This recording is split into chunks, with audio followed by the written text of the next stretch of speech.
Salut les geeks, c'est Nawak, bienvenue dans cette toute nouvelle vidéo critique de The Walking Dead, saison 10, épisode 19 qui s'intitule One More et qui est consacré cette fois à Aaron et au père Gabriel et qui se paie le luxe d'avoir en guest l'acteur Robert Patrick. Donc c'est parti, on y va, go!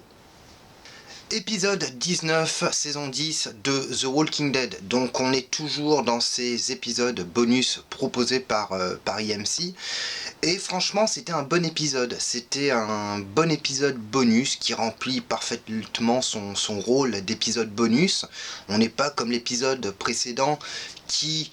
je pense, de par la relation plutôt tendue entre Carol et Daryl, aura des répercussions probables sur la saison 11. Là, on a un épisode vraiment qui n'aura aucune incidence sur la future saison 11. On a un épisode qui pose tout, situation initiale, éléments perturbateurs et situation finale. Donc c'est ce que je vous disais, l'épisode était bien, donc je vais pas vous raconter l'épisode en détail, vous l'avez vu comme moi, mais brièvement, pour faire simple, on suit le père Gabriel et Aaron, qui sont missionnés pour trouver, qui sont en mission de reconnaissance pour trouver des vivres en s'aidant d'une carte qui leur a été donnée par Maggie. Ils partent donc en mission de reconnaissance et ils vont tomber sur un hangar complètement désaffecté et c'est à partir de ce moment-là qu'ils vont être confrontés à un mystérieux personnage.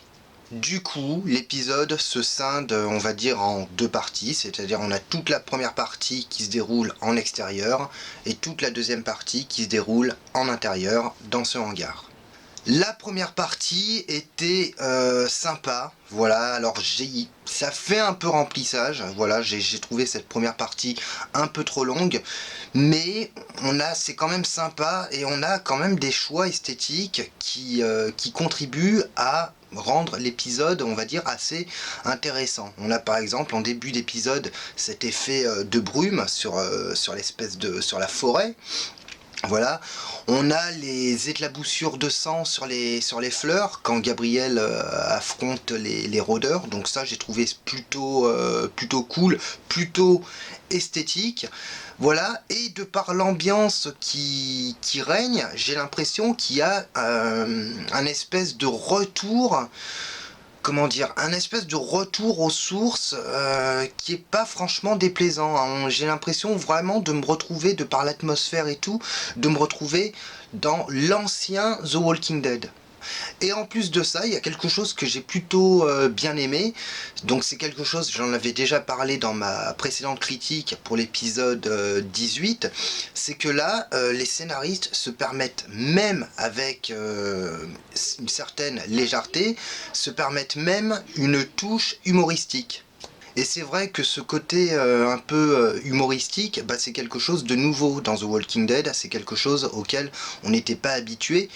Et la dynamique entre les deux personnages, entre Gabriel et Aaron, marche suffisamment pour transformer, on va dire, tout ce qui est malchance en quelque chose de comique.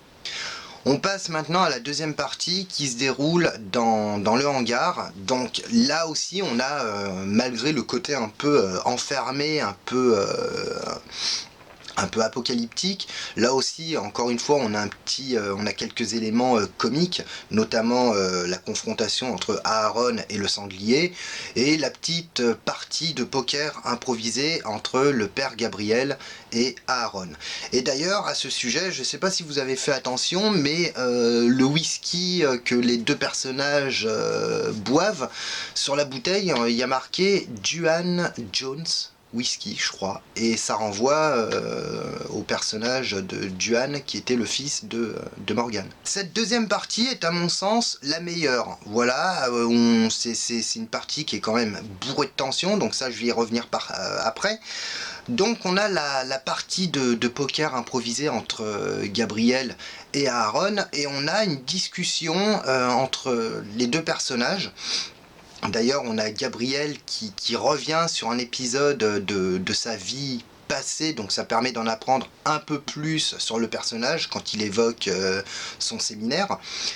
Mais là où c'est intéressant, c'est quand en fait Aaron pense qu'il est possible de rebâtir une civilisation. Et à côté de ça, on a l'avis du père Gabriel qui lui est complètement opposé, puisque pour lui il n'y a pas d'espoir. Et d'ailleurs il le précise à un moment, j'ai beaucoup aimé cette réplique, quand il dit que les méchants ne sont pas l'exception à la règle, qu'ils sont la règle. Donc pour lui, pour Gabriel, il n'y a pas de doute, c'est impossible de rebâtir une civilisation parce que tous les gens, en gros tous les gens sont méchants. Donc c'est toute cette thématique sur la foi religieuse qui est mise en avant. On pourrait même dire qu'en fait, se demander si c'est pas lui qui est réaliste et Aaron qui serait plutôt utopiste en fait. Aaron qui rêve de fonder une communauté, une espèce de communauté, une espèce de civilisation idéale, alors que pour Gabriel, non, c'est tout simplement impossible. Donc, on a cette discussion entre les deux personnages, voilà, et après, on a l'introduction du personnage May, qui est incarné par Robert Patrick. Alors, Robert Patrick, c'est quand même un acteur assez culte des années 90, puisque c'est lui, entre autres, qui incarnait le célèbre T-1000 dans Terminator 2. Et donc Robert Patrick, franchement époustouflant. Le seul problème c'est que il est venu en tant qu'invité, donc évidemment il se fait dégommer, tout ça. Pourtant j'étais persuadé, j'aurais vraiment adoré ça. J'étais persuadé que le personnage n'allait pas mourir et qu'on allait le revoir durant la saison 11. Alors on a le personnage de May qui est vachement intéressant dans cet épisode parce que on va tout apprendre sur le personnage en peu de temps. Voilà, on va apprendre l'origine du personnage, l'histoire avec son frère. Donc là, pareil, en un minimum de temps, on connaît vraiment tout, on arrive à se familiariser avec le personnage. Et ce qui est intéressant, c'est que à lui seul, il va réussir à mettre vraiment en mauvaise posture Aaron et Gabriel. Alors il va les mettre en mauvaise posture en les soumettant à une espèce de jeu horrible, c'est-à-dire la roulette russe. Alors là aussi j'ai trouvé le clin d'œil assez évident. On a un gros clin d'œil au film Voyage au bout de l'enfer avec Robert De Niro.